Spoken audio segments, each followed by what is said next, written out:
चीनेर भाई चैटिंग करू छे कार संगे चैटिंग करतो कार संगे चैटिंग करू भाई महिला संगे चैटिंग करू छे है तू ना चैटिंग करू था तेहन अलगा पिला के सेटिंग करू छे यार पागल हो चुके तोते बिलीव नहीं लगवाते टीके भी बिलीव नहीं लगवार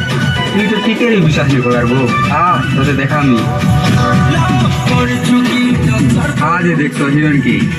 अलगा पिला संगे लव मीटिंग करू छी हेतार কথা কইছি এটা তো দুনিয়ার পিলাকে সেটিং করিছে সাইড না দেখ তার বোন কি কেনটা দিছুছি এটাকে সেটিং করি নেবো হ্যাঁ কেনটা কে आज देख তোর এক্স হিরোইন দেখুছি কেতে দেখু যে দেখু থা তোতে মুই মোর দিল নু ডিলিট করি নো আর ভরসা থেকে জানি থা তোর বোন কি সেটিং করি নো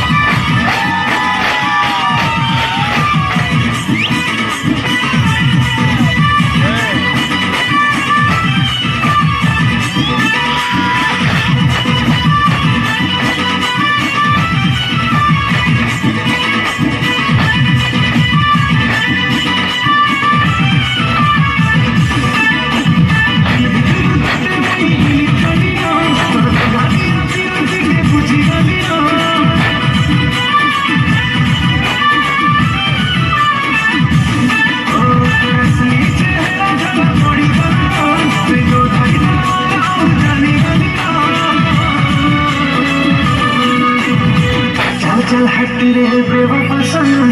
भूल के मैं सेटिंग करती ना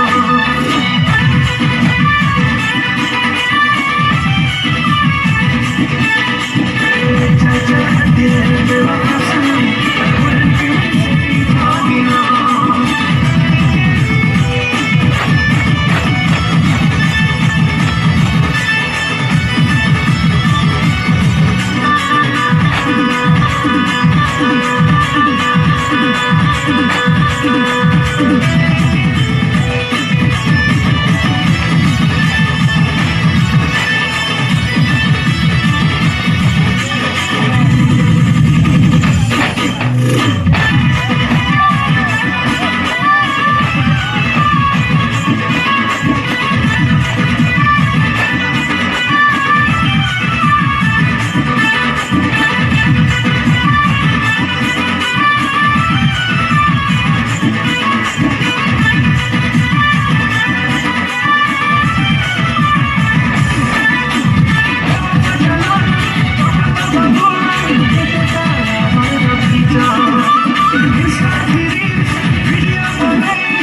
चल हट रे बेवफा सनम भूल के मैं सेटिंग करती ना